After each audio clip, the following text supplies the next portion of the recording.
guys, and welcome back to Skins in the Game. We got J-Dubs in the house. How you doing today, J-Dubs? I'm doing good. I thought I wasn't going to be here this week, but because of the weather, plans changed, so now I'm here. So thank you all, or you're welcome. There you go.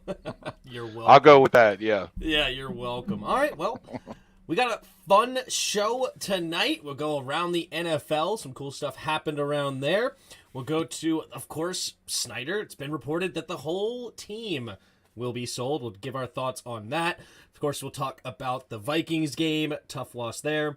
Then we'll go into the preview of the Eagles game. And, of course, finish it up with the weekly pick'ems and Weddle to end it. But as we start every show, we got the dad joke of the week. It's a little involved, but I thought it was funny. Okay. So a woman walked in to the kitchen to find her husband stalking around with a fly swatter.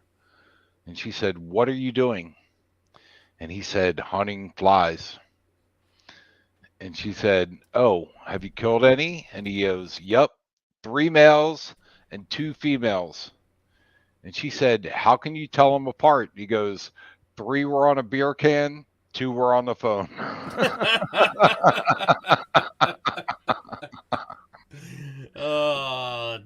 Good one. Good one. I like that. 2 were on a beer. 3 were on a beer can. 2 were on a phone. Nice. Well played. Like it. Well played. All right. What do you got? All right. Well, I stretched, but right now the NFC East division is at a 72% winning streak or winning percentage. Yeah. Buffalo's division is 65. But I read that this is the first time through 5 weeks that a division had 3 teams being 4 games above 500. It's the 4th time since the merger. So since for 10 weeks, or yeah, we're at no, or 9 weeks. 9 weeks. I think you said 5, no, but okay. No, 9 I know, weeks. but what I'm saying is what the stat I found was through 5 weeks of a season, 3 of the teams were at least 4 games above 500. It's only the 4th time that's happened since the merger. Oh. Okay, so going back to week 5, because we had. Wait. All right. There were 2 4 and there were. Hold on. Let me make sure I get this right. That would have been 3. That would have been 3 games above 500. Hold on. Well done. Well done. Oh, I'm sorry. 4+ wins, not 4+ wins. I got you. That makes sense. Okay. Sorry, yeah. I said it the wrong way. It was definitely a hot start for the division. We still have the best percentage. Not us, not our division, but yeah, because granted, you had the Bills and Jets played this week, so you're gonna have definitely one team lose, or you're gonna have ties, which would mess up your whole percentage. But yeah, no, still. I mean, it's not due to us because we're sitting at 4 and 5, but we're still helping a little bit. I mean, we're at 1 game under 500, but the rest of the teams obviously having really good. we be tied for first in the Tampa Bay division. Tied for first in the Tampa. True. And we are like in the bottom of the basement in NFC East. But yeah, basically almost eliminated from winning the division already. And the Tampa Bay Buccaneers are at the top of their division. But We'll talk more about around the NFL. But what do you got? I went and saw my cousin play some high school football, Shane, and me and my wife surprised them. They had no clue we were coming, and we just walked up on the stands. He actually didn't know we were there while we were watching the game. We saw him at the end, and he was very happy to see us. But he actually played pretty dang well. His team finished above 500, 6-4 on the year. But he's a starting quarterback as a sophomore, and he set a school record during that game of a 97-yard touchdown pass It was a beautiful throw, 97. It was probably like 35, 40 yards in the air, just over the corner's hands, hit him in stride, and then he was off to the races. I think it was Grayson was the other kid's name that ended up going the distance to complete the school record. But it was pretty cool, and hung out with my cousins, and they had fireworks at the end, like legit fire. Nobody knew that was happening. Like Bridget was like, I just heard there's fireworks. I didn't even know this was going on. And they put on like a legit fireworks production at the end, like nice, massive thing, and had a finale and everything. I mean, I could only imagine that like all the parents were like, geez, I was not expecting, where's our school dollars going? Because that was probably like a $5,000 fireworks show, if I were to guess, like big time. So, but no, it was pretty cool to see him play, and that was really the first time I went. So he played well, and they ended up winning the game, of course, 20-14 on the day. And then I had, continuing on the Washington, per episode we on, go to the year in the 1900s. So we're on episode number 76, so back over to 1976. We finished 10-4 that year, and it was a certain football player's first year on the team. You want to take a guess? I would guess Joe Theismann. Nope. Joe Theismann was already on the team. 76. Very important player. Riggins? Yep, the one on your jersey. John Riggins had his first season with us. He played 5 years for the Jets before coming over to us. It was also the last year that we made the playoffs with George Allen as head coach. And do you want to take a guess who we lost to in the first round of the playoffs? I'll go with Minnesota. Exactly. Apropos, we lost this week and we lost the playoffs. So just so happened we're doing episode number 76 at this exact time, and Minnesota took us out in the playoffs back then. So was that Fran Tarkenton? Frank Tarkenton. I didn't look at the stats of the game. It just said Fran Tarkenton. I'm guessing Fran Tarkenton for the Vikings back then. Let's see. Can I see the stat? There it is. It should be able to. No, they don't show me the stats on that game. 76. Here we go. Yep, Fran Tarkenton was at least on the team. I'm assuming he was the starting quarterback. Oh, he was the starting quarterback if he was there. It's not Bob Lee or Bob Barry. They had two Bobs as No, that was my second guess. Yeah. So, all right. Well, there's my what do you got for the day. And what's up, everybody in the chat? We got Real Progress in Action. What's up, dude? Santiago, how's it going? All right, let's go around the NFL a little bit. And I know you wanted to start this off with some refs takes here before we get into some I'm going to bring up better news. Two things. And I'm not even going to touch the one for the Redskins. I texted you right after Lamar Jackson spiked that ball when he was mad. That's a 15-yard penalty that even the announcers and the ref guy in the studio did not talk about.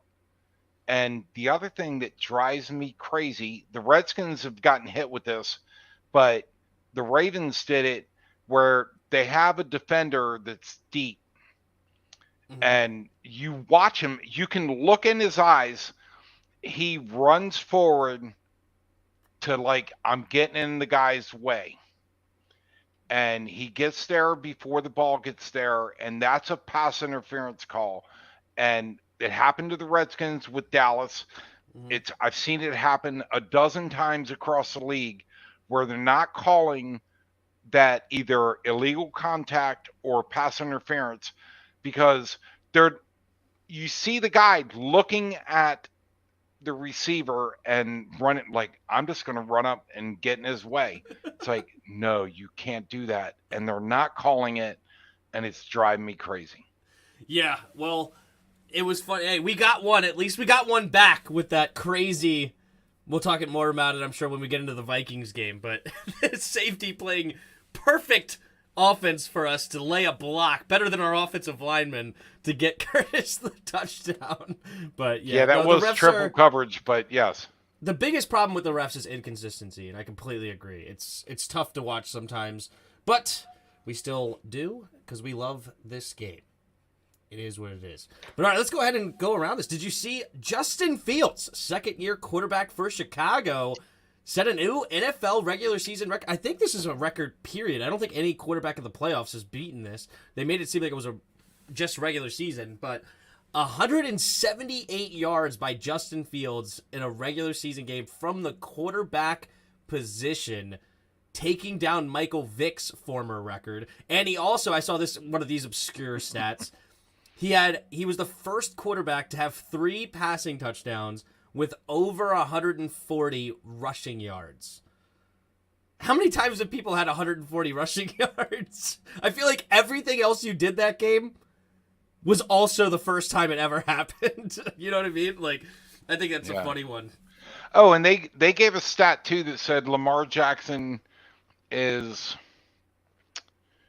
the first quarterback, and they said in any 5 years, but his first 5 years had, what was the number? It wasn't 4,000 yards rushing. What was it? I'm trying to remember the numbers, and like 100 touchdowns. He had 100 rushing touchdowns? No, 100 total touchdowns. Okay, that makes sense. No, they were saying 100 touchdowns plus, I want to say 4,000 yards rushing. In 5 years? Yeah, he probably has done that. Because he had 1 year where he ran like 1,200 yards alone.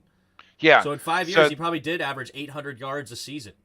But the stat they gave was any quarterback in any stretch of 5 years, and he did it in his first 5 years. Yeah, no, it's what he's been doing is incredible. Because not only is he doing all this with his legs, but he's defying the odds and not really getting hurt that often. Well, because they're not allowed to hurt him. Maybe, but even like a wonky, wild play like the RG3, just Elodie Nada taking his knee out, or just weird plays happen all the time with running backs. Like, running backs get hurt consistently, it seems like, throughout the year. Like, we haven't had a back-to-back leading rusher in a long time.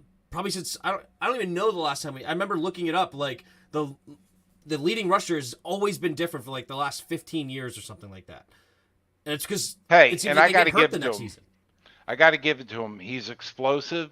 He plays the play action, the fake handoff, the option play beautifully. And his first 2 steps are explosive. He sees the field very well. Got to give credit to him. He had almost one of the most impressive plays I've ever seen in my life that almost got completed. Do you remember the play where he is in the pocket, nobody's open, has to buy time? Well, then he ends up like making a guy miss, but then he runs into his own lineman who punches the ball out. It hits the ground. He scoops it up, makes another dude miss, throws it like 50 yards downfield. Oh, yeah. Nearly a perfect throw to Deshaun Jackson, but unfortunately, number 27, I can't even remember his name off the top of my head. It was on the right side, right outside the goal line on the right side. I know exactly what you're talking about. That would have been one of the most incredible plays I had ever seen. Like, up there with the throw from Patrick Mahomes in the Super Bowl where he dove forward, or we saw it several times with, like, Tony Romo over the years when he was playing, of, like, somehow the ball would bounce into his hands.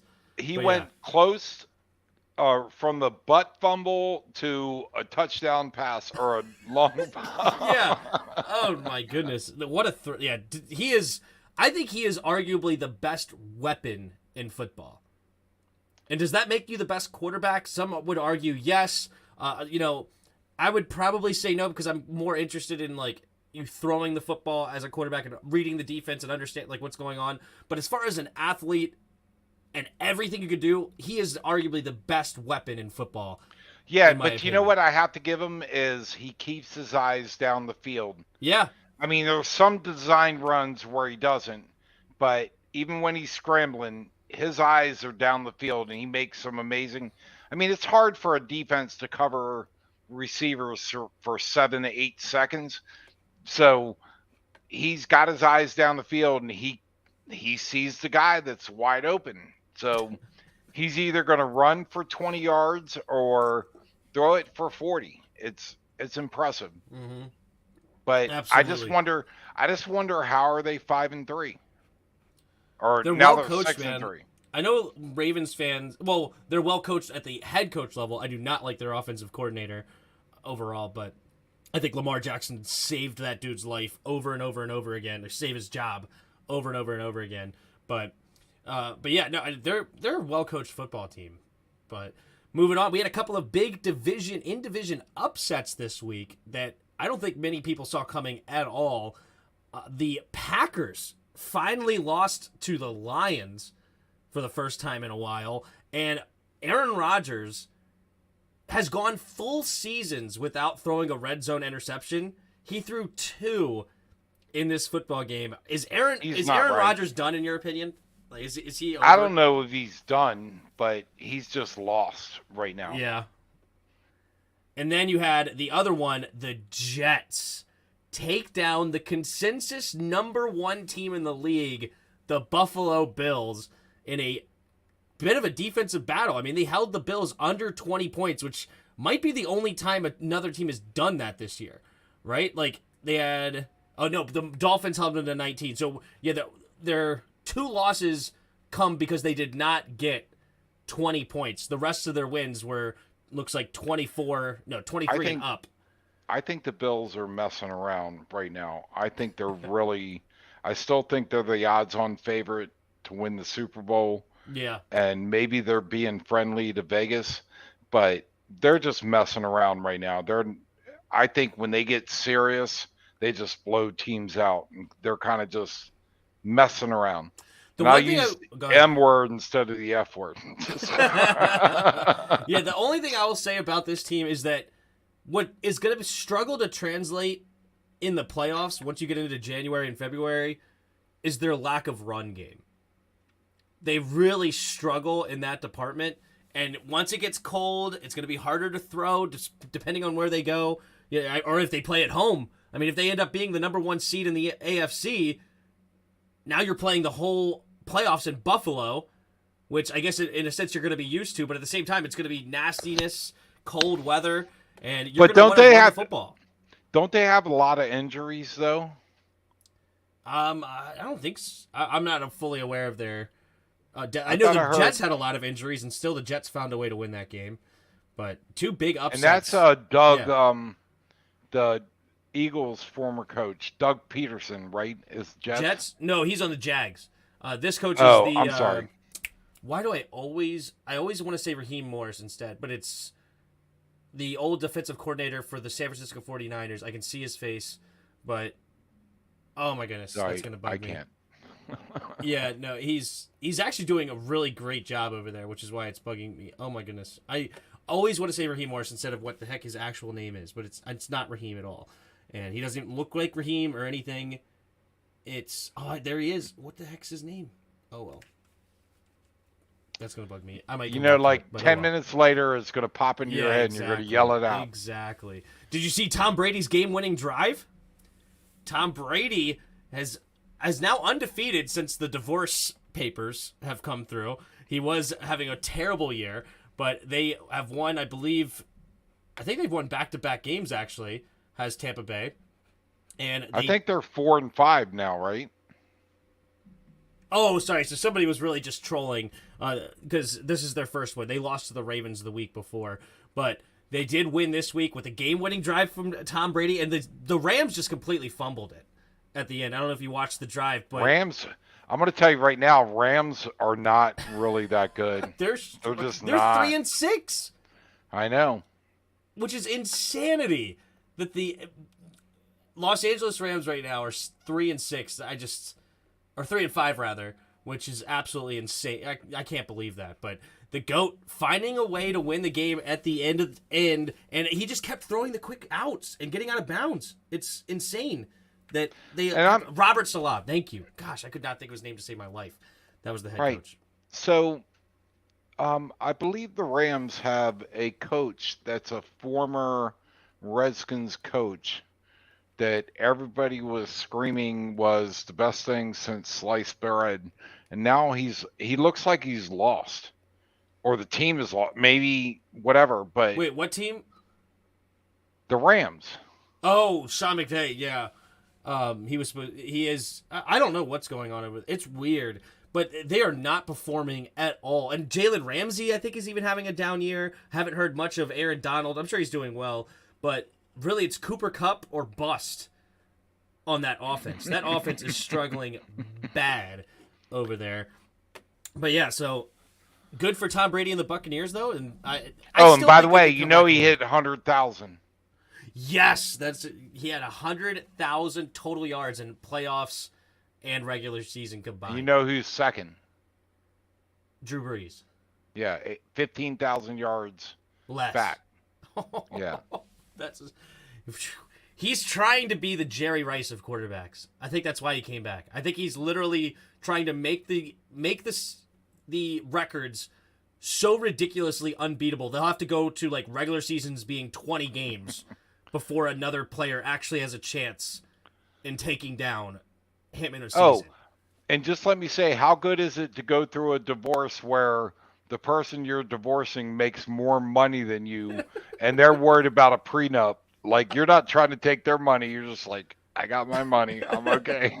Yeah, I don't think either one of them needs a prenup. I guess they do need a prenup. I don't know how you would say it, but yeah, they should. I feel like the courts should not be in this game of, oh, let's split the money. It's like, no, you guys know what yours.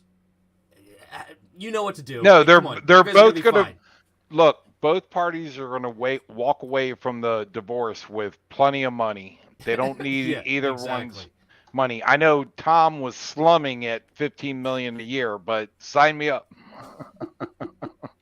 Yeah. So this is a great point. Let's go to this one next. So we had the first head coach get fired this week, and it was a team that we beat 2 weeks ago. Colts. And it's the Indianapolis Colts. Fire their head coach, Frank Reich, and I think it's well-deserved. But I think what's crazy is now Washington fans are asking to go get Frank Reich as head coach. Why? Why? That's $1 million question. Why? No, you know what? I want a 32-year-old up-and-coming guy that understands football. I don't care who it is. Right. I want a young guy. I want a Kyle Shanahan. I want a so McVay, the two that are in my head are Ben Johnson and the offensive coordinator for, I can't think of his name right now, for the Seahawks. The Ben Johnson's 35 years old, and the guy for the Seahawks is 43. So definitely on the younger side. Both offensive gurus, and they're having both their teams are not very talented on offense. Like, they have some talent, but they're not top notch. But yet they have their teams humming on offense. The defense may be struggling, but actually Seahawks are having a really good year. They're at 6-3 right now, and Geno Smith is all of a sudden revitalized with this new offensive coordinator. So yeah, would I hire Frank Reich there, Yuki? Absolutely not in a million years. No, thank you. Do I want anything to do with Frank Reich? The guy that traded for two different quarterbacks and failed both, where he handpicked them with Carson Wentz and then Matt Ryan, and now he's fired. No, thank you. Don't want it. Move on to the next thing. But yeah, that's my thoughts on there. And then Yuki asked thoughts on the power rankings, and that's how we'll end around the NFL. Yeah, I heard we didn't slip far. Yeah, let's go ahead. I'll share the Discord link here. If you can see it. I don't know how well. Darn it. Can you see that? You're going to make me pull my glasses out because that's very small. Yeah. I don't think I'm going to be able to get it. Maybe if I go to this website. Hold on. Let's see. Power rankings. All right. Everybody be quiet. Tim's thinking. Yeah, don't be quiet. Here we go. Is this bigger with this? Is that any bigger or still no? No, I can see. I have a chance at seeing that. I can see that without my glasses. So we're at 18. True. Philly is 18. Number 1. Philly's number 1 now. Buffalo falls to number 4. Vikings move to number 3. Are you kidding me? You know what? I call that BS. Vikings number 3. Really? Anybody want to argue with me? I'll go to the mat with you. Vikings are not number 3. They're just not. Yeah, they're not better than the Buffalo Bills. They're not better than the Buffalo Bills at all. No shot. No, if they were the Buffalo Bills, they would have beat the Redskins by 21 points. True. They got so lucky on that game. I know we're going to talk about it later, but anyway. But not bad for Washington at 18. Honestly, like I'll take 18 right now, where I don't think we're a very good team. So 18 is probably a little higher than honestly I would even put us, but that's what our record is. We're the worst 4-win team according to this. We're the worst 4-win team. We're behind Tampa. We're behind the Falcons that also have 4 wins, and also behind San Francisco, who also has 4 wins. So, and by the way, whose rankings are this? What's this CBS. Website? Okay. Senior NFL writer Pete Prisco is it. But, I mean, they're as good as any other rankings. It's just interesting to see. And I agree that I think Buffalo should still be... Honestly, I would put Buffalo at number 2. I mean, Buffalo beat the Chiefs. And that's what Chiefs are number 2. Definitely, if you have right now Minnesota versus Buffalo, it's not close. Right. And I just go back to, if you were a team that had to face Buffalo or Minnesota, who would you pick? Minnesota every day of the week. Not even close. Right. Yeah. So, but you know what? Kirk can ride the wave. Great. I like the whole going back and forth. I don't know if I told you or you heard that every time Kirk got sacked, the Redskins fans would say, "You like that?" And every time he threw a completion, the Buffalo fans there. Wait. Hold on.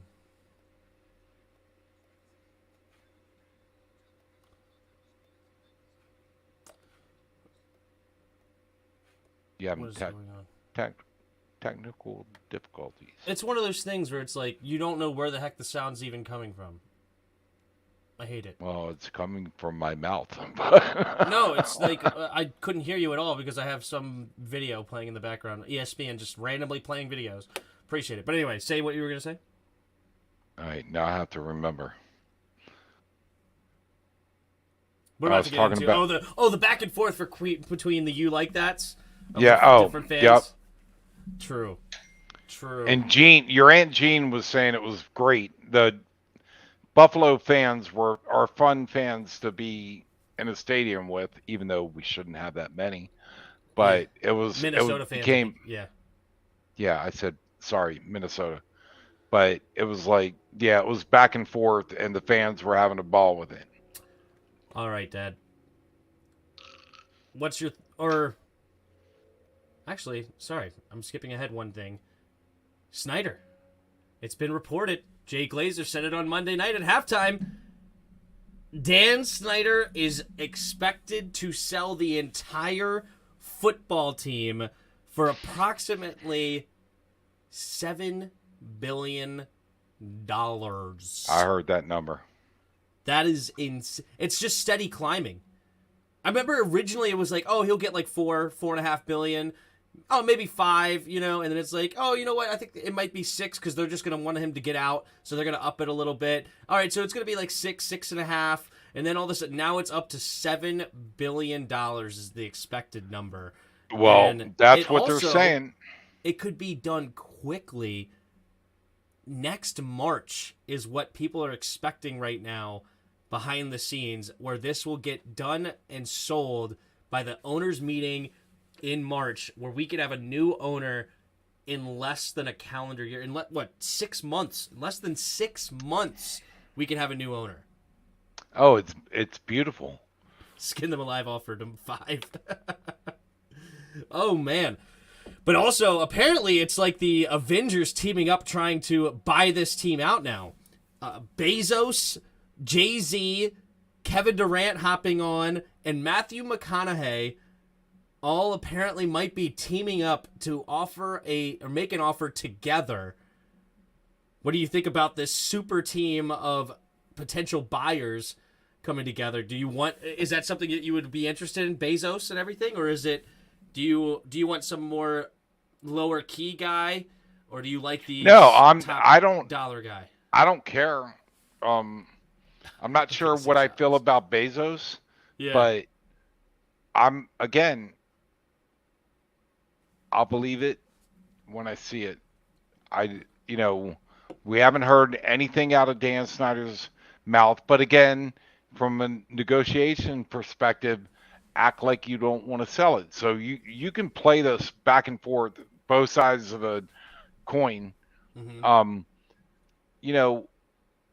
I know Dan Snyder is a billionaire, and if he gets $7 billion, he'll be happy. But something tells me that he is a Jerry Jones wannabe, and he likes being in this controversy. So, and I'm not saying I don't believe it's going to happen, but I think there's also a possibility that Dan, who started his fortune as a telemarketing company, doesn't mind being despised. So I think you're just a jaded Washington fan. I think this is actually happening. I think we're living through this. Okay. And I understand it's technically not happening until it happens, right? But well, that's what a concept. But I think I almost don't see a scenario where this doesn't happen now. The fact that he actually hired a company to actually take this step, to me says it's over. No. Hold on. Back up. He did not hire a company to take this step. That's what's being reported. I know, but that's not what their press release said.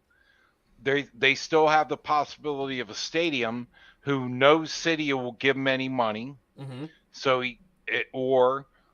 he wants to diversify to make himself look better. So there's 3 different possibilities to hire in that company. Period. And I'm not saying you might be right. He might be selling, but nothing that the Commander's press release said. No, I understand. Okay, I see what you're saying. Nothing in the press release, but everybody's saying this has to do with, like, everybody from the inside or has insider information is saying that this was to sell the team. And at first it was like, we're exploring all options. Because also, remember, a spokesperson, it wasn't in the release, but a spokesperson said we're exploring all options when asked about selling the team. Is it some or not? He didn't say, no, we're looking into a stadium. He didn't say, no, we're only doing a partial sell. He said we're looking into all options for selling the team. So they are not denying this at all. And maybe he's too egotistical to actually put it in his initial press release that we're selling it, and he's like upset about it, so whatever. But he also had to just address it once it was reported. He may not have even want to put a press release out, but of course they found out, whoever reported, I can't remember, New York Times or whoever it was, found it and reported it, so he had to address it at that point. No, and you guys, you might be 100% right. I just know Dan Snyder. I did not hear this part. Hey, Tim and J-Dubs, did you hear that Dan tried shielding the Thursday Attorney General presser by bringing up the B-Rob shooting? I did not hear that. I didn't hear anything about that. That's tough. Yeah, he's being chased out. He's trying to avoid the exploring of body... Oh, jeez. Oh, jeez. Dan's in hot water tomorrow. We'll see what the Attorney General has. Yeah, that's for sure. But you know what I think this all really means, though, on the football side? I believe this is meaning that this will cement Ron Rivera as the head coach in 2023. Because by the time it's March 2023, the new owner's not going to have... year, right? It's going to be... This is his 3rd year. It's going to be his 4th year next year. So he still has a 5-year contract. But I don't think Dan Snyder's firing a dude when he's on the way out. No, didn't Dan Snyder, which again, that and $1 will buy you a cup of coffee, but he said Ron's got 5 years, period. No, for 5 years, I'm not going to touch it. Yeah, but it doesn't matter because if he's not the owner, then it's up to the new owner of what is going to happen, or the new owners, potentially, if it's a group of owners, of who they are going to decide is going to be the new head coach. But I don't think they don't have enough time. If it happens in March, the owners meeting, and then they get in, like, all the good, quote unquote, good options are already picked up theoretically, right? So you already have an establishment. They've already started the process to go through the combine, because I think the combine happens in February, if I remember correctly, like late February. So now you already have a coach and coaching staff that's gone through the process for that. If you hire a new coach, he wasn't able to go through the combine process, meeting with potential draftees. So because of all this, I think Ron Rivera is and will be the head coach of 2023. I know a lot of people want him fired, but even if we lose the rest of our games, I don't think there's any scenario now that Ron Rivera is not the head coach next year. So I feel like you're convinced they're going to sell the team, and you might be right. But what's your over/under on when Dan Snyder is no longer the owner? March. It has to be March, over/under. Yeah, I think it's happening in March. I'm like 80% confident it's happening in March. All right, let's bet $1. $1? Okay. So if it happens in April or later. If April 1st hits and Dan Snyder is still the owner, you owe me $1. Give me May 1st. I want April in case some complications happen in the deal or something, and it gets... I don't even know when the owner meeting is. Is owner meeting early March or is it late March? I have no idea. Give me May 1st, and I'll bet $1. Oh, now you're hedging. Okay, you know what? You got $1. Or unless you want to say, like, all right, the process is at least started in March and I win. Whether he's technically still the owner, April 1st is different, but it's been reported. It's happening. They're moving forward. They're finalizing the details, and I'll take that. But I don't want it to be that Dan Snyder is technically still the owner April 1st and I lose this bet. Not that I'm worried about the dollar, no, you but I don't said want to lose. You wanted May 1st. I gave you May 1st. All right, May 1st. Good. I will say this. Yeah. If next year the season starts and Dan is still the owner, you owe me $5. What? So, no, I'm saying you get through May 1st. And then we're 5xing or nothing? I'm just saying, if next year... What do I get for this second portion of the bet? Nothing? I'm just screwed? No, because, look. All right, let me try to explain this. Yeah. You're saying that you got May 1st, that Dan Snyder's no longer going to be the owner. Correct. So I'm saying, okay, if by May 1st, Dan Snyder's no longer going to be the owner. And you know what?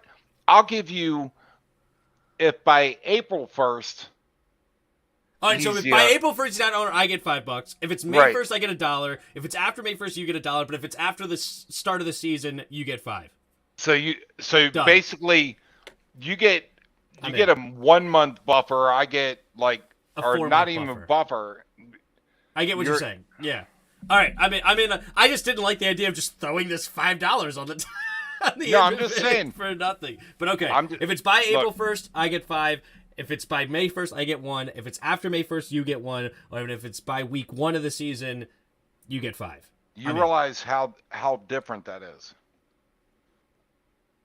No, and you know what? Let me back up. Wait, is that not what you wanted? Hold on. You get a month. It's like if it's a month earlier. Teflon Don. If you get the month earlier, you get $5. I got to wait 4 months. So if it happens in July. Yeah, you get $1. Yeah, but if it happens 1 month earlier, you get $5. So you're getting better odds. Right, but you're convinced. You know what? But you also get every single month after the first week of the season. If it happens 5 years from now, you win. All right, let's back it up. No, it's an honest thing. Okay. Dan Snyder is still the owner at the start of the season next year.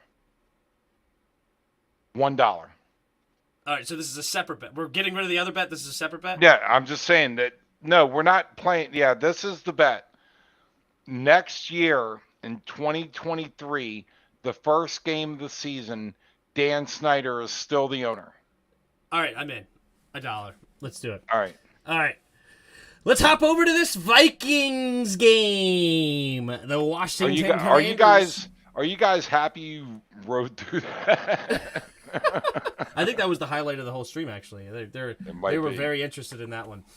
And also, by the way, skinning them alive is bet you 500, and you have to take it. It's you owe him 500 by March, and he owes you 500 after April 1st. There you go. That's happening. All right, checks in the mail. Both of you are forbidden into the negotiation room. I think my signing hand just got broken. I can't write that check.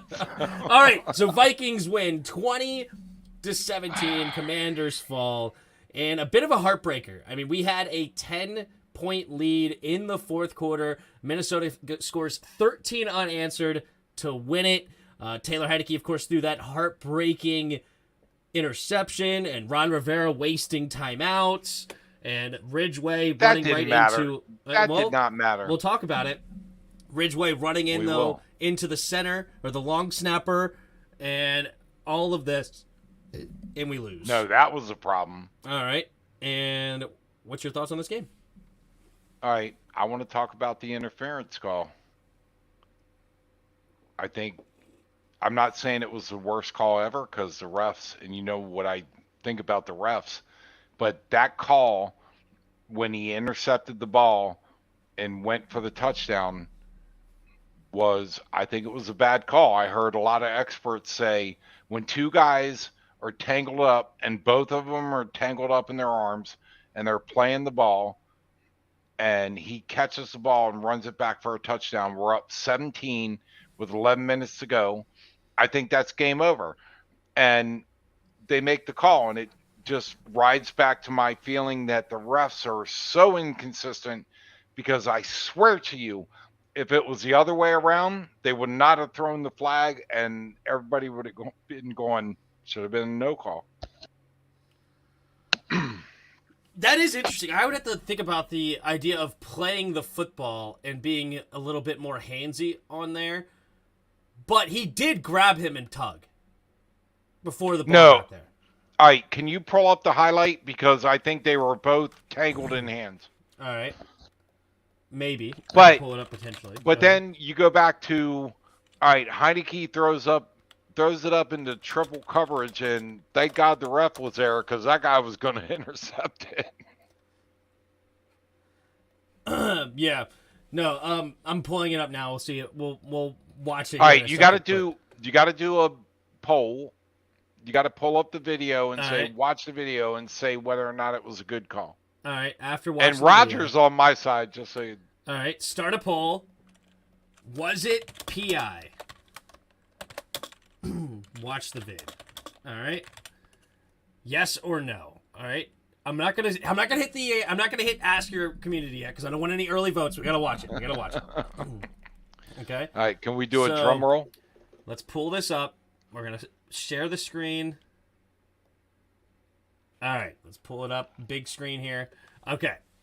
Here we go. We got Kirk. Oh, Kirk in the drops back. I gotta pause every once in a while. I don't want them to shut down the stream. But all right. Of course, we got the pick six.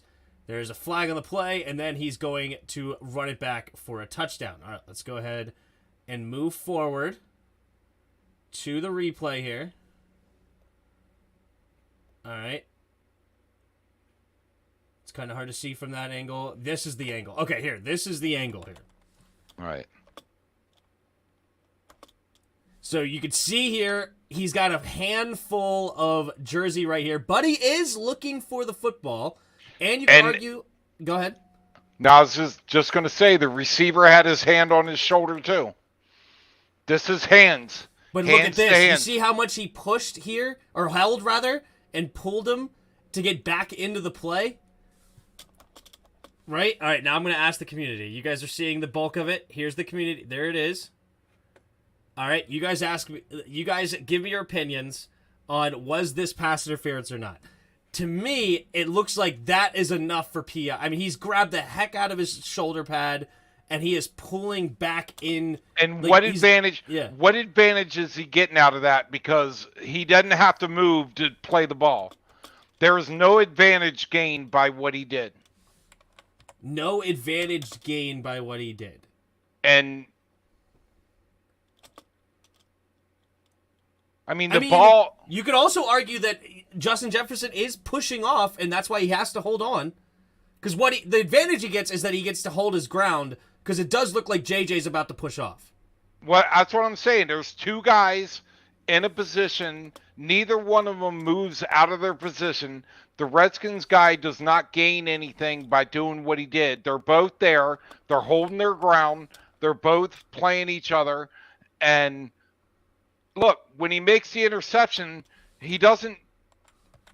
Anything he does to the receiver does not gain an advantage on what he does. That was a poor call. I mean, I can see the argument of Justin Jefferson is definitely using his left hand to push off as well. So they're both PIing each other. Exactly. And the experts I listened to said the call could have gone either way, which is when the refs normally leave the flag in their pocket. Yes, the Redskins guy made contact with him, did his thing. The receiver did his thing, but neither one of they were trying to hold their ground. The Redskins and they're both looking at the ball. Yes. They're both looking at the ball the whole time. That is a bad call. I will stand behind that. They still should have won the game. I'm not saying that lost the game, but I will say 24-7 with 11 minutes to go in the quarter or fourth quarter. That was a play that the refs, I'm telling you, I believe it with all my heart. If it was the other way around, there would have been no call, and all the experts would have been saying, oh, they were jockeying for position. This is what the refs saw, though, and that's tough to get away with. And this is the big problem, because the ref that threw the flag is to the left of the players right now, and he just sees a handful of pad and jersey. Okay. I can see technically you could say that they're both jockeying for position. Justin Jefferson's pushing off. Benjamin St. Juice is holding. It's definitely both guys are grabbing each other and pushing each other. But with the ref just seeing a handful of shoulder pass and jersey, I really don't blame the ref for calling this. Okay. And I'm still saying, okay. Well, technically, I can see what you're saying. I just to expect the ref to see all that hand of jersey and not throw the flag is pretty bold. Okay, but I've seen him throw flags and pick them back up, and there's other refs out there that could have said, all right, we're both, neither one, him grabbing, and I see what you're saying, he grabbed his shoulder. Mm-hmm. That didn't gain him any advantage because the ball was right there where both of them were. Neither one of them moved to get to the ball. If the ball was on his back shoulder and he couldn't turn to get the ball, mm-hmm. then it's a penalty. But the ball was right in between them. Even with all the stuff going on, the ball was right in between them. Could have been a no call. Yeah, but it also, as you were saying, it's not the worst call because it's also impossible for the ref to make that decision in a split second. Did he gain advantage? Did he not gain advantage? I'm seeing a handful of jersey by his left hand, pulling and tugging, and it looked like he's bear hugging him. And it's from his angle, he can't see that Justin Jefferson is using his left hand to push either. And that's another point. It's just about the angles there, right? Right, but there's a lot of other refs on the field, and I've seen many a times the ref throw a flag, and the refs get together, and they come back and say, no foul on the play. Pass interference, defensive holding, I've seen it over and over again, and you can't tell me that all the refs on that field didn't see the play where they could have gone and told that guy, hey, they were kind of fighting for a position and they were playing the ball. It was all good, but they didn't even do that. Yeah, and how many times you could also say it's payback for our the ref just waylaying Bynum deep into that should have been an easy interception. for the Vikings. Yeah, but that got but negated, Tim, and it turns into a touchdown. You're right, but Yeah. the ref is part of the field. It was unfortunate. That was not a penalty, was not a foul, was not anything other than a ref on the field is part of the field. You got to deal with them. It was unfortunate. Do you think the ref intentionally got in his way? No, what happened was the ref was looking to the left where the receiver and 2 defenders were coming from, so he ran to the right, and it was too late before he even saw the backside safety or corner or whatever Bynum is, backside player coming, and then he's trying to get around him, but he's too slow, and he ends up just decking Bynum and knocking him down. He didn't deck Bynum. He's an old guy. And I'm telling you. Oh, no. He knocked him over. I mean, like, they ran into each other, both fell. Like, it was not just a simple, oh, let me get out of here. No, like, he sent him to the ground. I know. Yeah. And again, if that play happened the other way around, you'd be telling me about how the referees are part of the field. Stuff happens. That happens. That play was very lucky for the Redskins, but that was not a penalty that's even going to be discussed. The ref is part of the field. That's what he is. It was bad break. Yep. It doesn't happen. Minnesota probably intercepts that ball. But the play we're talking about is something the refs should have gotten together and said, you know what? They were both handsy on each other. That's not a call. And they never even huddled. It was like, I mean, done. You see a handful of jersey and you throw the flag. I don't think there's really much discussion after that. Okay. And pull and tugging before the ball gets there. And I can see on a technical level that you have the hindsight of replay and you're looking through it and you can change the play on the field. They're not even thinking it's controversial at the time. And why would they? They see a handful of jersey tug, easy call in their mind. But when you have the benefit of slow motion replay of the perfect angle and you can see everything that's going on, you could say, all right, in a very technical sense, maybe you could say they're both jockeying and one's pushing off, one's holding on, and you're getting very technical at that point. But I mean, that would be incredible if the refs picked up that flag. I mean, I would have been stunned if they actually gotten together, because to him, it's a done deal. From my angle, I see a left hand grab jersey, full on tug. The jersey moves 6 to 8 inches. Like okay. It's an easy. Let's go to the throw. poll. Oh, they agree with you, of course, because they're all Washington fans. 67% of you agree with you. I'm telling you right now, Tim, if it happened the other way around and I was talking to you, you'd be saying they both had good position. They were both playing the ball. It was incidental contact. You would have been arguing the other side of it if they didn't call it. That's my position. And I'm sticking to it. Okay. I already said that by the technical rule of the law that you're correct. I already said that. So, yeah, I would have been arguing the other way if it wasn't called.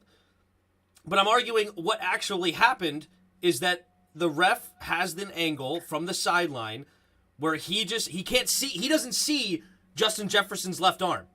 It's on the other side of Justin Jefferson. He can't see that hand. And none of the refs saw that. Right, what ref would have seen it? Because from the other way, the back judge wouldn't have seen it, and you can't expect the guy on the other sideline to overrule the ones on that sideline that's right next to it. That would be insane.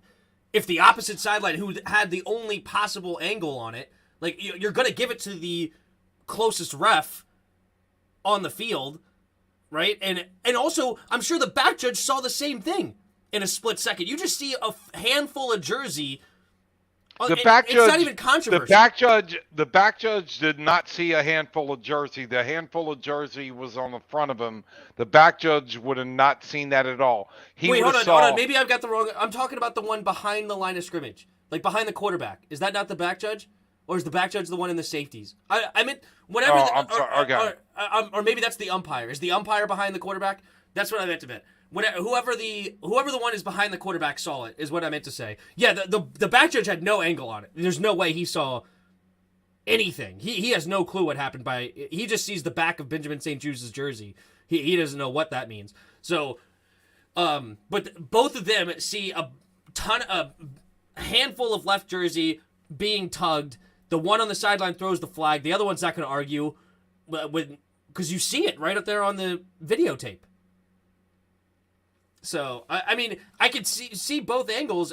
If they didn't throw the flag, you're right. I would have been arguing, well, technically, they're jockeying for position. Both of them have their eyes towards the football. They're both pushing it. They're both getting handsy. It's a tough play.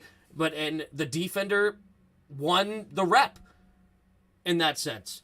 But I'm not gonna kill the refs or the ref that sees a handful of jersey pull tug and throws the flag. It makes complete sense to me of why he threw that flag. And first of all, I said it wasn't the worst call I've seen in the world, but he should have left the flag in the pocket. Neither one of them gained anything. They were grabbing each other. Sorry, I just wanted to answer this. I saw this. The Seattle Patriots, there was no handful of jersey tug. It was just Malcolm Butler got there a little early, but they're both playing for the football. But if Malcolm Butler, if he would have actually tugged the jersey, and I saw that, then yeah, I mean, I wouldn't blame the refs for throwing that flag at all. But this was not the same. It's not that Benjamin St. Juste got there early and that's why he's getting the flag. It's because he grabbed a handful of shoulder pad and tugged the crap out of it. And it's just one of those. And how did he move the receiver? He tugged the crap. What happened to the receiver when he did that? How did it change his position? I mean, it prevented him from going towards the sideline, but the ball happened to be going towards the ball wasn't going to the sideline. Exactly. But when the ref sees that, he's not taking the trajectory of the football and seeing at the time. He sees a handful of jersey tug, you throw the flag. You're assuming it's fair to even assume the football is going to go to the outside. That's where the guy's running. But, the ball was in the vicinity of the receiver. Yeah, the ball was, the ref sees a handful of jersey. I don't know. I don't know if it's defensive holding, not pass interference. Well, it has to be pass interference because the ball is in the air. That's the separation of defensive holding and pass interference. The same action can be called with two different things. Defensive holding is prior to the pass, and pass interference is after the pass. So those would be the difference on those rules. But yeah, I have just watched so many receiver cornerback interactions where the cornerback has his eyes. All right. Last thing. Go ahead. We definitely beat this one for sure. Beat this one to death. Because there's a lot more to this game other than that one call. That's hardly the only call that is made or that it's decided this game, or the only decision or the only play. There's a lot of football in this game, right? And that, of course, that would hurt. You would like it back, but I understand the call. My biggest complaint. All right, well, I have... this is my biggest problem with the team, and I think everything else is secondary. All right? The biggest thing is our offensive line. Watching the tape yesterday, our offensive line is horrendous. They give our running backs no running lanes. Our two starting running backs combined to average 3.3 yards a carry. And there's nothing there. 9 out of 10 times they're running off tackle. There's no creativity in that offensive coordinator's calls. I've watched good teams. You don't run off tackle every first down. Just my opinion. It doesn't matter. There's teams that have run the same play and destroy you. The Tennessee Titans will run the same run play over and over and over again with Derrick Henry and still get 5 yards a carry on it. Do your job. There's a guy in front of you. Block him. They are horrible at that. They have no ability to get to the second level, it appears. They never get to the linebacker. The linebackers just always are running free to be able to get to our running backs. Maybe you could scheme up some weird things, but whenever he tries to do something off the ball, somebody just messes it up. John Bates just completely misses a block, or somebody else just completely screws it up on that front too. But it's not only in the run game, you also have the pass game. We have a 7-man protection against a 4-man rush, and Cornelius Lucas gives up a sack in 2 seconds. It's this 4-man rush with 7 guys in protection. We can't do it better than 2 seconds. Cornelius Lucas had his worst game of the season. of course. He gave up, I think, at least 2 sacks out of the 3 were against Cornelius Lucas. And pressures on Taylor Heinicke completely ruined some of the offense, where players were getting open downfield, but it was too long to develop, and Heinicke has nowhere to step up and throw the football, so it's just a waste of rep because the pressure is just coming up right into his face and he has to escape. Right? I don't care if you had Carson Wentz back there. That's not a height thing. I can't set my feet and throw the football 20, 25 yards or whatever because I have a dude literally straight into my face across the middle. That happened. No argument. Yeah. And I don't care. At this point, I really don't care who your offensive coordinator is. In some cases, I don't care who your quarterback is. Your offense is going to struggle with how pathetic our offensive line is. You would literally have to have Patrick Mahomes being Superman to win the Super Bowl. But even in the Super Bowl, when he had no protection, they only scored 9 points. And it's tough to watch, because our biggest play of the game should have been a turnover. We could both agree on that, right? I like Mark Schlereth's line, Heinicke threw it into a Vikings team meeting.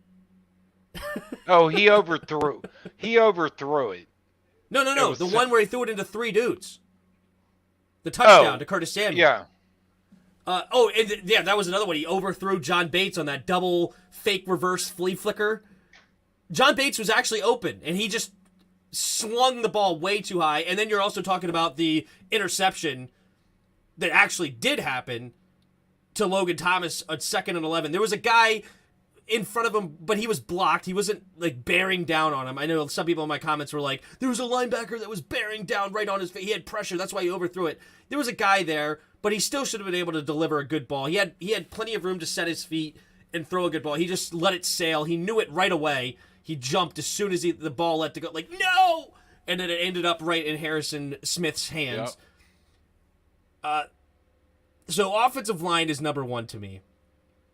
And then number 2 is, because I'm not really surprised that Taylor Heinicke is throwing an interception in a game. I mean, I read a stat that he's played Kirk never does that. Yeah. I read a stat that he had 25 turnovers in 18 games or something like that for Taylor Heinicke in 18 starts. So this is not a surprise to anybody that he's thrown a pick. So if he throws the rest of the year 2 touchdowns to 1 interception, I'll take that from Heinicke. Honestly, because I'm not expecting just like Brett much Favre. from him. Right? But the Ron Rivera wasting timeouts cost us this game just as much as anything else. That challenge was stupid. You could go back and listen to my play-by-play. I said, without hesitation, Heinicke, spin move. Can he get to the first? Nope, looks like a 9-yard run. He didn't challenge it. Yeah, he did. He wasted a challenge. No, who challenged it? No, he didn't challenge it. They actually waited and he called a timeout after the fact. And I was saying, if you're going to call a timeout anyway, then challenge it. He waited 10 seconds after that and then called a timeout. No, he threw the challenge flag. All right. Okay. If the play I'm thinking about, the one where he slid down. All right, look. I know there was a play. I thought, if you're going to Washington challenged the short of the line to gain ruling, and the play was upheld. He threw the challenge flag and wasted a timeout that was going to be a 3rd and 1, and it wasn't even close to the first down marker. Okay, but there was another play, and maybe I'm wrong. Maybe they did challenge it. But there was another play where I thought he didn't challenge it, and he waited 15 seconds later, and he called a timeout. And I was looking at the person at Hooligans where I was watching the game, and I said, if he was going to call a timeout anyway, why not challenge it? Yeah, maybe that it was lost in translation with watching it without the commentary of what actually went down. But no, they did challenge it, and it got upheld, and it wasn't even it wasn't even close to being a reasonable challenge as far as his knee was clearly down a yard short. And then secondly, there was no reason to challenge. It was going to be a 3rd and 1. It's not like you were trying to make the difference of a 4th and 1, or if it was on 4th down and you're trying to get the first. You're up at that point. We score a touch. You're up 10-7 at that point, so you have a lead, and you just piss a first timeout away. Just completely flush it down the drain, and I'll tell you why that's important. They also had one earlier on the 4th and 1 where they didn't get the play in time and had to waste a timeout. And then they also still didn't get the first down. So you had a whole timeout to come up with the perfect play. You end up going with the play action, and it gets batted down. So you didn't even call a great play or design to get the first, right? So all of that, then what ended the game was John Ridgway just stupidly bulldozing the long snapper. Terrible move by John Ridgway, right? Horrible decision. Is that coaching or just a stupid play on? Honest question. I saw that. I don't have a great answer. I mean, you could convince me either way that. I mean, coaching is fine. I don't mind blaming Ron right now. I'm not happy with him. But no, I think just you have a player out there that makes a stupid play because now it's 17-10 instead of 17-14. Wait, you talking about the Ridgeway? Right. It was to kick a field goal, and the guy did that, and then they got a first down. They took the penalty, got the first down, and ended up scoring the touchdown. No, no, that was the PI that got them the touchdown drive. No, they didn't score a touchdown until after the interception of Taylor Heinicke. This is the one that allowed them to kill the clock down to 12 seconds. Because it was right around the 2-minute warning where they attempted the field goal. Greg Joseph kicked a 22-yard field goal, good, at 1 minute and 52 seconds. And because we gave them a free first down, they ended up just running the ball 3 straight times, not even trying to get the first, and was able to grind the clock all the way down to 12 seconds. Okay. And which is why I say the stupid waste of timeouts, if you didn't kill your timeouts, they're forced to try to have to score a touchdown there. Who knows? They could have thrown a pick. They may not even take the lead. A lot of things could happen after that point. But at the very least, even if they decided to do the same thing, run the ball 3 straight times, you have 3 timeouts to kill the clock. But instead, you only have 1, which then stops the clock at 1 minute and 48 seconds after the first run. And then they can run 2 more plays to get it all the way down to 16 seconds. They kick the field goal. There's 12 seconds left on the clock, and the game is over. Ron Rivera's time management is obviously something that a lot of fans have talked about for a while. But Ridgway, with that penalty, killed the clock. Yeah, it was a terrible, terrible penalty. But if we had our timeouts, we could have survived that. But instead, we just threw away timeouts in the second half. You don't waste timeouts. That was one of my keys to victory 2 weeks ago against the Colts, if you remember. Don't waste timeouts, especially in a close game. And it ended up killing us. It's frustrating. Very, very frustrating. Well, one close at one point, we were up by 10. Yep. Yeah, the 3rd and 9 whose play. fault's that? Whose fault's what? Being up by 10 with 11 minutes to go. I mean, Heinicke's interception is what killed it, because then they got the ball at like the 12-yard line or 15-yard line or something, and then that's when they finally were able to score the touchdown since the first drive of the game, because they already had scored a field goal, and then that allowed them to score a touchdown to tie it. So that, yeah, if Heinicke doesn't throw that pick, it's going to be much tougher for the Vikings to actually score a touchdown, theoretically. Because they didn't start at their own. They were up by 10. 12. Yeah. Right. So. But they allowed the field goal when they were up 17-7, which made it 17-10. But then Heinicke's interception put them at the 12-yard line, and that's what tied the game. With, it looks like, about 8 minutes to go in the football game. So the defense failed to let them get the field goal when they were up by 10. Yeah, because Cameron Kroll didn't get the he bit on the double move a little bit and then couldn't recover, and it was a great. That's what I was Kirk getting Cousins. at. It's like, yeah, but the defense played a great game. Like if you I'm put not them arguing that. Yeah, if you put them in a spot where they have to guard from the 12, that's going to make it tough on just about anybody. No, right? But they didn't have to guard from the 12 when they were up by 10. They let the Minnesota get down and get a field goal, and then Heineke threw the pick. Yep. The pick. Why not lay down on that first down, give them a TD? The fact is, going into the fourth quarter, our defense allowed them to get 7 points. Right. And then when it counted, they let them go down and get a field goal. Yep. They didn't even try to score a TD. We would have let them score if they wanted it, but they didn't even try to run past the line of scrimmage. Literally, Dalvin Cook was just tipping-toeing behind the line of scrimmage and then got tackled. He was literally just wasting time. So there was no way they were going to score the touchdown. They were doing smart about it. Yep, no physicality, I believe. No, I know you're talking about the last field goal. I'm talking about when they were down by 10 points. Oh, well, that's what the comment. I was responding to the comment, not what you said. I was responding to the comment. Okay. But yeah, no, and I hear you. All right. Will Wentz get his job back?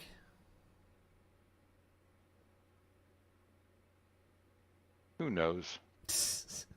You ready to talk about the Eagles game? Look, and yeah. I will say this.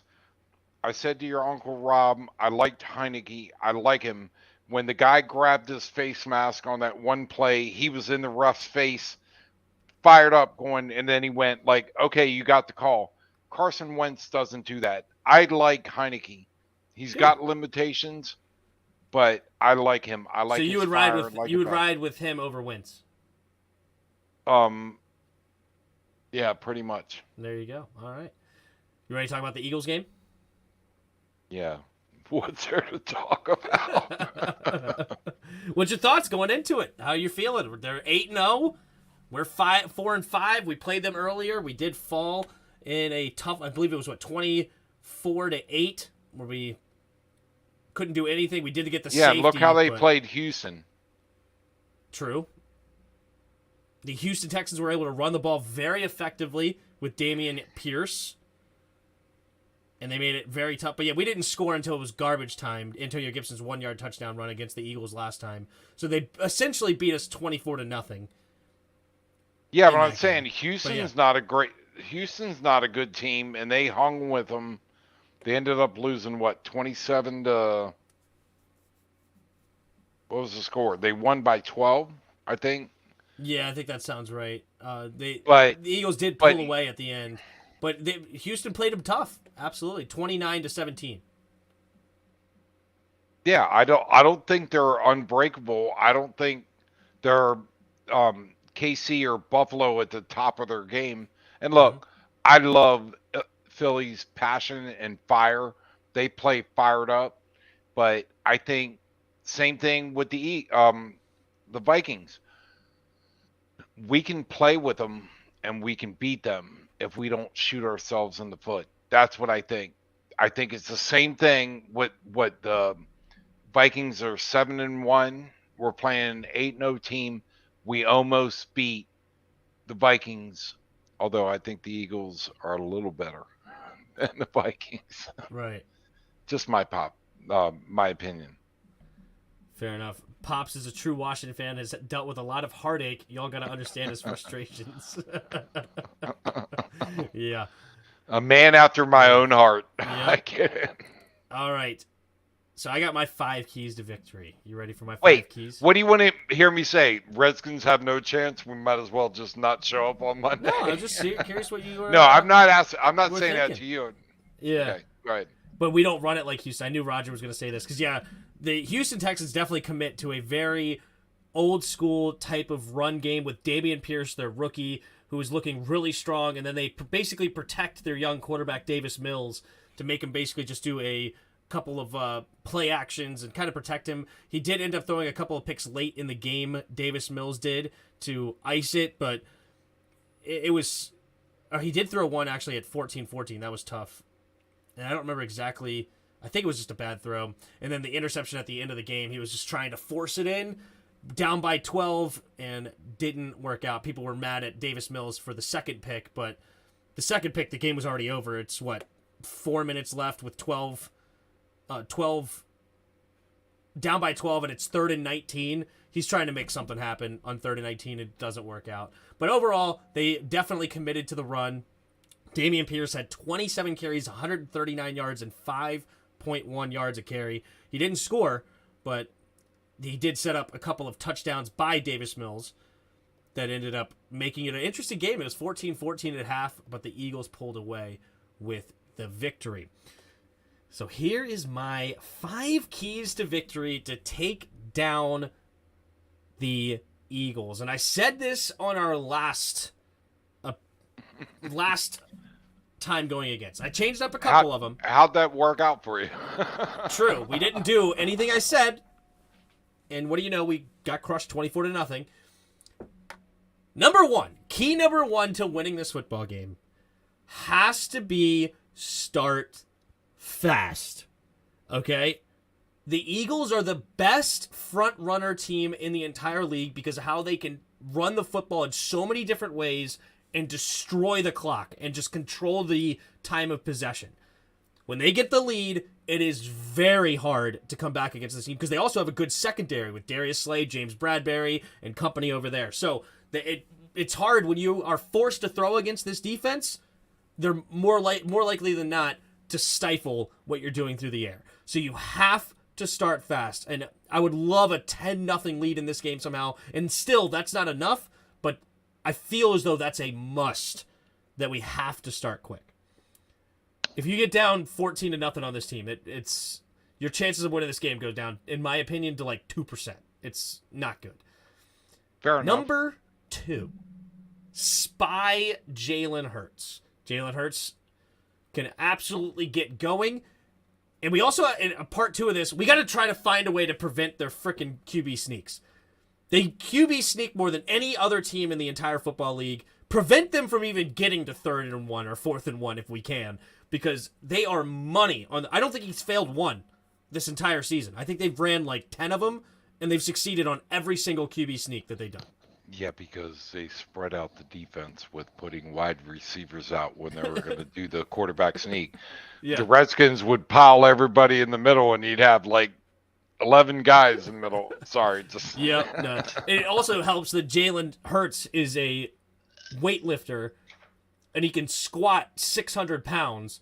So when he is able to get down in there with his strong legs, and Jason Kelce is a really good center. So those two combined, they have succeeded, I believe, on every single one. If they haven't done every single one, it's 9 out of 10 or something like that. But anyway, gotta spy Hurts, Jamin Davis or whatever. Don't let him get loose, and that's going to be a key to victory. For our offense, the key to victory to me is finding ways to get the ball out quick. I really only want 2 or 3 well-timed deep shots farther than about 15, 20 yards. Everything else I want short, try to pick them apart with the quick game, run the football, control the clock, control the time of possession, but get the ball out quickly. This offensive line is horrible, and we have to get the ball out fast to contend with that. But then key number 4. To Scott Turner. Yes, note to Scott Turner. Key number 4 is our O-line has to play above their level to win this football game. They are horrible. I've already talked about how they are the most important, they're the biggest problem we have in this entire football team, in my opinion. They completely stifle our offense. And Scott Turner is already bad, okay? He doesn't need more help to struggle to score the football. Excuse to be bad. Yeah, exactly. We have to do better. Our O-line has to step up and play above their level. They did it on the final 2 drives of that Colts game. Watching that film, I'm like, who are these people? They all of a sudden got possessed by the hogs or something because Heineke all of a sudden had beautiful pockets on pretty much every single drop back. And it's okay, I guess there's a little bit of talent in there somewhere, but 98% of the time they're terrible. But in order to win this football game, they're going to have to step up with Fletcher Cox, Josh Sweat, Derek Barnett, this defensive line is Look at you scary. Name dropping. Like, you got to let everybody know you know all the players. Every single one, except for the fourth defensive lineman that's escaping me right now. But anyway, key number 5. And this one's a bit of a meme. But it's true. The NFL loves to prove me wrong. So I have to step up and put money on the Eagles. All right? I'm going to. I'm not a lot of money, $10. But I'm throwing $10 on the Eagles money line to win this football game, and that is my contribution for the karma gods to love to take my money in the NFL.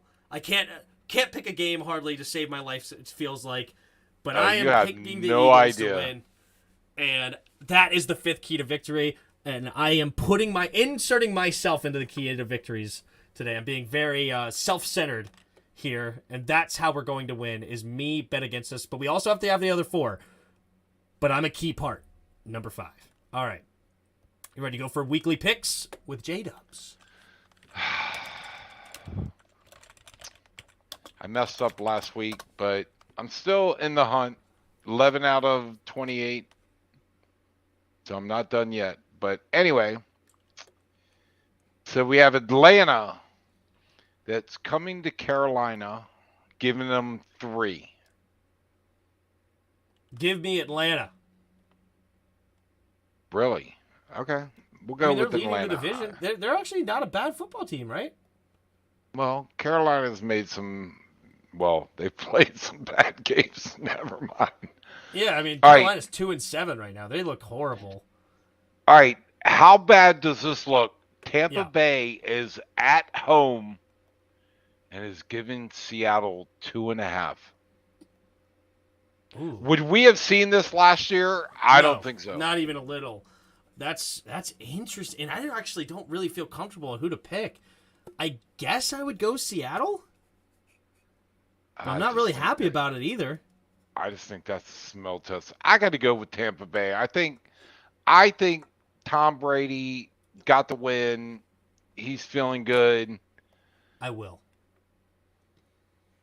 I'm going to put my entire gambling earnings on this game. But I don't want to do it yet because I want to make some other bets over the weekend. But by the time it's Monday night, all of my money will be on the Eagles. And that is one of the keys to victory.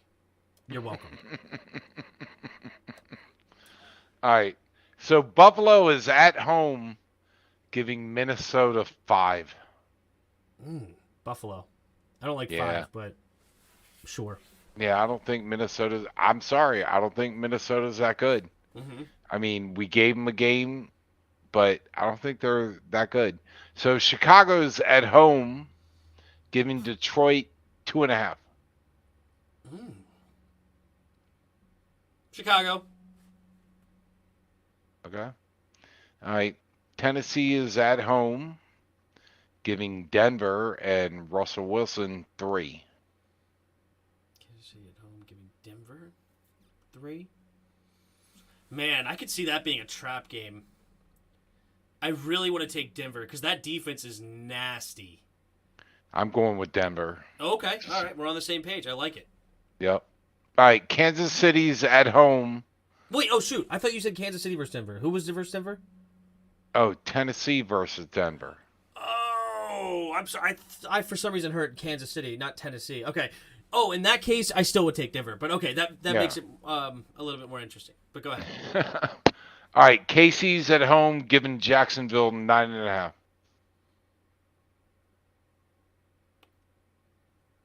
Chiefs. Yeah, I agree. All right. Miami is at home giving Cleveland 3.5. Miami. Yep. All right. The Giants are at home giving Houston 6.5. 6.5? I don't like that. I don't either. Give me Texans. Yep. I'm with you. All right. Saints are in Pittsburgh giving them 2.5. Saints in Pittsburgh. Saints are giving Pittsburgh 2? Give me Pitt. 2.5, actually, yes. I agree with Pitt. you. Yep. All right, Vegas is at home giving Indianapolis 6. Ew. Give me the Raiders. Really? It's -6? Oh, wait. I guess the Colts will get that fire the head coach boost. Yeah, I'm thinking right, give me the Indianapolis. Yep. All right, Dallas is in Green Bay, giving Green Bay 5.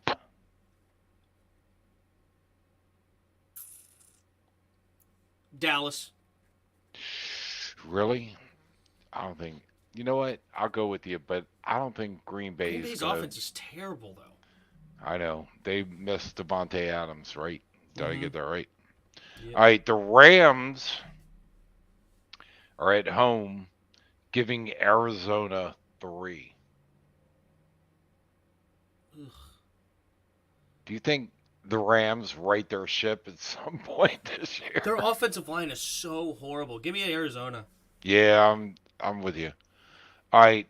See, that's the kind of thing I'm talking about. When you have a bad offensive line, you can't do anything. We're looking at one of the best offenses from a year ago, and they lost Andrew Whitworth to retirement. Their stud left tackle. I think they lost a couple other pieces along that offensive line, and now Matt Stafford and that offense can't do anything because of how bad the offensive line is. It's so important. Yep, I agree. All right, San Fran is at home, giving the Chargers 7. 7? Oh, that 7? doesn't pass the smell test to me. I like San Francisco in that game. 7 just feel. Give me San Fran. Yeah, I think that's a smell test. I think that's a Vegas bet the Chargers. Yeah. All right, and Philadelphia is at home giving Washington 11, and you know who I'm Washington. Picking. Yeah. Honestly, I don't mind us with 11. Yeah, I don't think we lose by 11. I think the Redskins can hang with anybody. We can get our offense thing going on. But anyway. All right, let's finish this up with Weddle and get out of here. On Weddle, who are we starting with? What offensive player?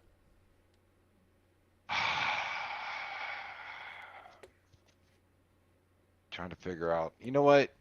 Let's go with Josh Allen. Josh Allen. Josh Allen got hurt, by the way. Ooh, we got a QB that's 6'3", We got some feedback. In the AFC, we got an under. I'm gonna go with Patty Mahomes. That's what I was thinking. Okay. We're in the AFC West. Oh wait. Oh, I feel bad. All right, you guess because I actually know who it is. I just realized somebody else shared this in the Discord earlier. So what are the other quarterbacks in the AFC West? That's 6'2" or 6'4". Sorry, 6'3" or 6'4". That's over the age of 27. That has a lower number than 15. Oh my God, I'm trying. So who's the Raiders quarterback? Oh, Derek Carr. Who's the Denver quarterback? Is that Jamin? Nope. Nope. Go ahead, tell me, because I'm drawing Russell Wilson. You said it earlier. Russell Wilson. Oh. Denver quarterback. And then the Chargers quarterback is Justin Herbert. So who out of those fits this bill? Over 6'2". It's got to be Justin. All right, let's look. Ooh, he's 6'6". So it's either Russell Wilson or Derek Carr. Is short. Yep. All right, go with Russell. Or you wanted to go with Carr. Go with Carr. There it is. Oh, you knew it the whole time. You're just toying with me. All right, who are we starting on the hard mode? I did not see this one, so I have no clue who this is. All right, what?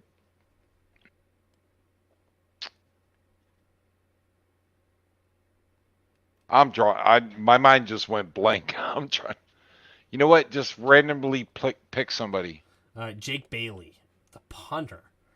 Oh, he's 6'2". We got 6'2" on the money. We're in the AFC. We're 26 or 27, but not in the AFC East. Who fits that bill? I'm going to go with think I'm going to go with a wide receiver here. But in the AFC, it's 6'2". Let's go with Juju. I think Juju's 6'2". He's 6'1". Dang it. We're not in the AFC West. And, I thought Juju was 26. All right. So we're not on offense. We're on defense. In either the AFC North or the AFC South. Let's go with Leonard. Wait, where is he at? Wait, how do you spell Darius Leonard? 6'2". I think that's got to be a defensive back. Is he not in the system?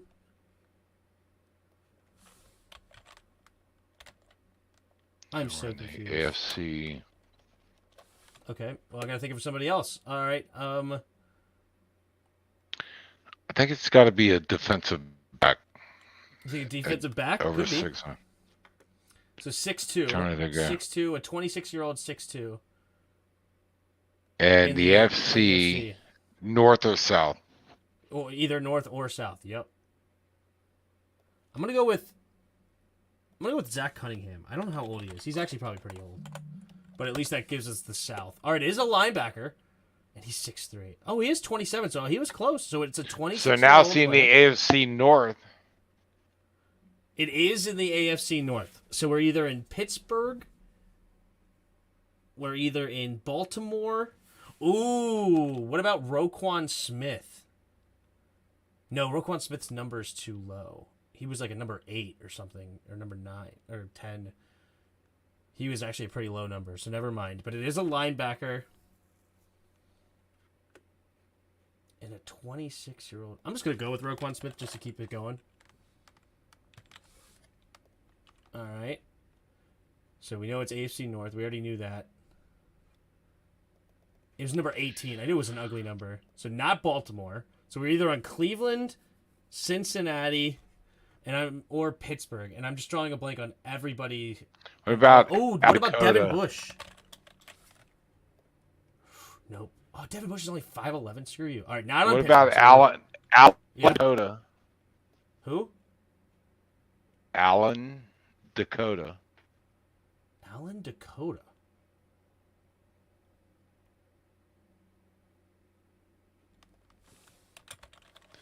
Allen. He doesn't exist. Really? I don't even know who that is.